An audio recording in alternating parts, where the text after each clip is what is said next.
12 da mañá e 47 minutos. A banda da Loba que estará o venres na Cidade da Cultura no ciclo Atardecer no Gallás. Coa súa música recibimos hoxe o alcalde Martiño Noriega. Bos días. Hola, bo día, Ricardo. Está vecindo con un gran grupo. Ai, ben, gustache. A banda Loba, sí.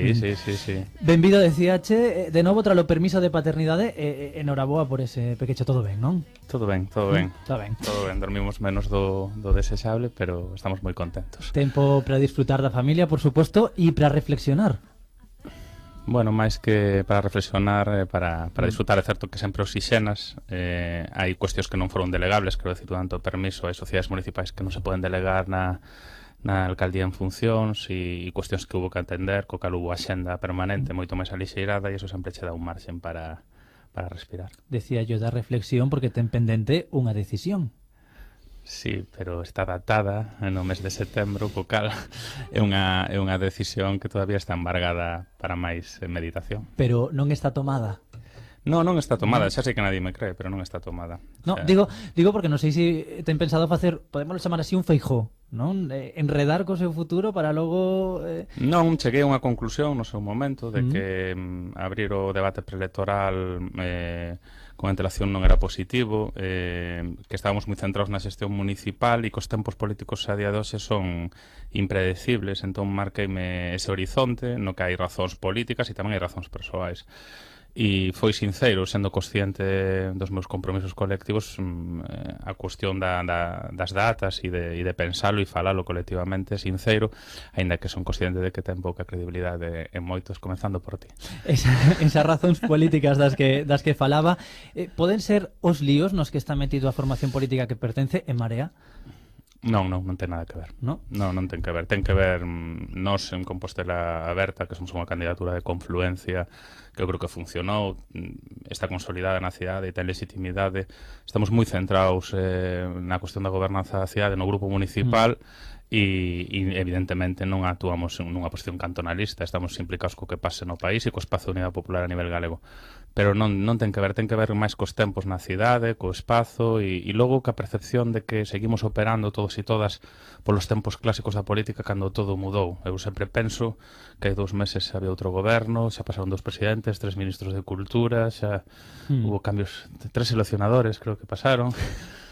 Todo está moi acelerado históricamente e a xente sigue operando con estrategias antiguas para uns tempos rápidos. Sí, precisamente este domingo aquí na cadena SER, Yolanda Díaz facía, podemos chamalo así, unha chamada desesperada á unidade dentro da formación e pedíalle a Luís Villares que rectifique os erros cometidos.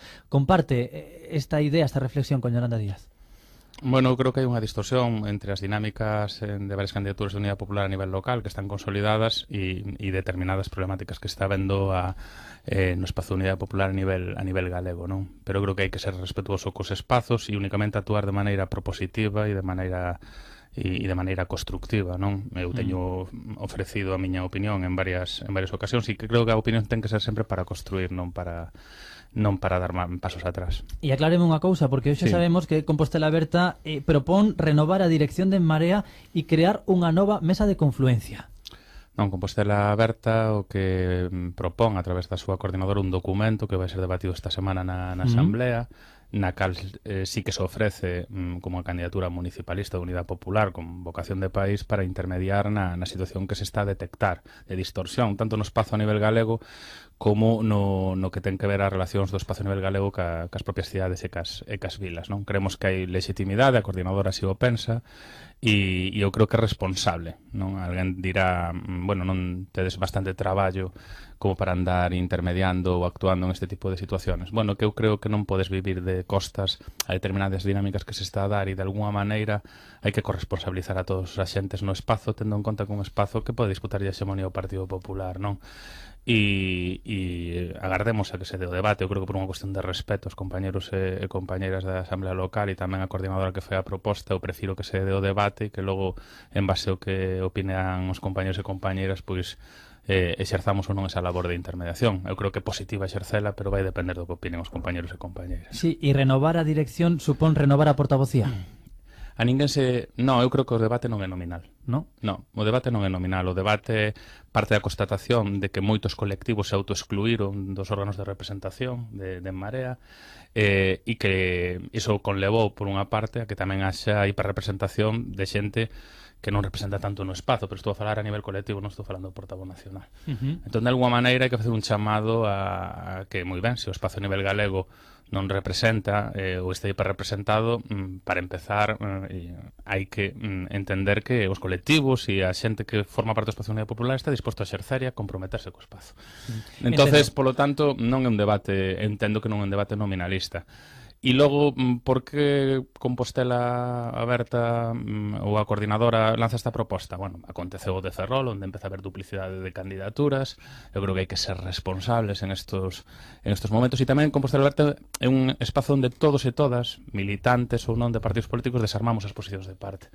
E, polo tanto, queremos tamén sair, supoño, que do debate partidario e entrar no debate, mira, isto é unha candidatura municipalista, e se podemos axudar a facilitar que se reconduza unha situación a nivel galego que nos está preocupando a todos e a todas, ben, esa é a proposta. Pero, repito, eu, calquer valoración a maiores, e yo dixen aos compañeros e compañeras ao longo do día, eu personalmente farei na despois da asamblea, e, en todo caso, eu xa dixen aos compañeros a coordinadora onte, cando nos anunciaron que iban a facer ese envío, claro, todo o mundo dá por suposto que o envío está teledirixido por min e non é así, pero iso é tamén outra cuestión de credibilidade na que seguramente se pense que non é así. Só unha cousa máis sobre este asunto e pregúntolle abertamente, é Luís Villares o líder que Marea necesita neste momento? É que eu, de verdade, fuxoche do debate nominalista porque creo que os problemas son outros. É dicir, eu creo que o que se necesita é o compromiso de todas e todas na construción do espazo e non únicamente no período electoral. Existe nas localidades, existe nas cidades ese compromiso das partes. De feito, os inquéritos, as demoscopias falan de que un moito maior apoio nas cidades onde hai gobernos municipais consolidados que en outras partes do país. Polo tanto, que hai que facer para que haxa unha prolongación diso a nivel nacional?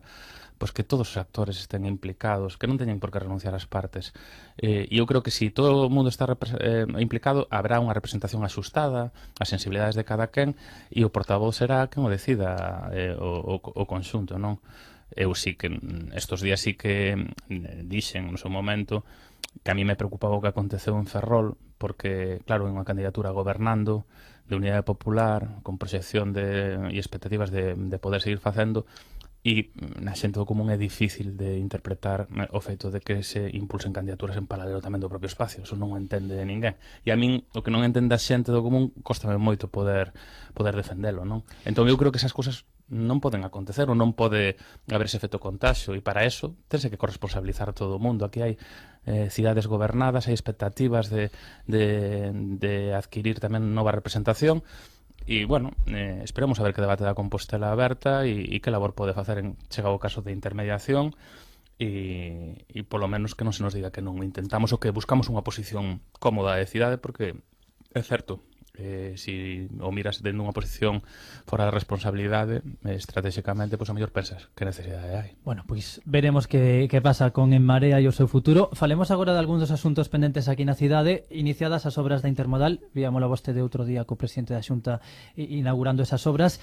A Xunta insiste sempre que pode no tema dos accesos, que son responsabilidade do Concello. É un clásico, non? Cando vai a estar ese proxecto? Non se esta contratación da redacción do proxecto, están xa celebrando as mesas.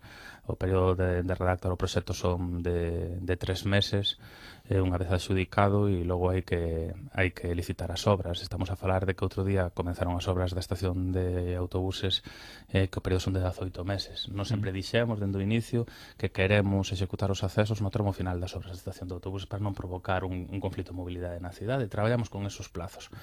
E estamos a cumplir. Temos aprobado o convenio da pasarela.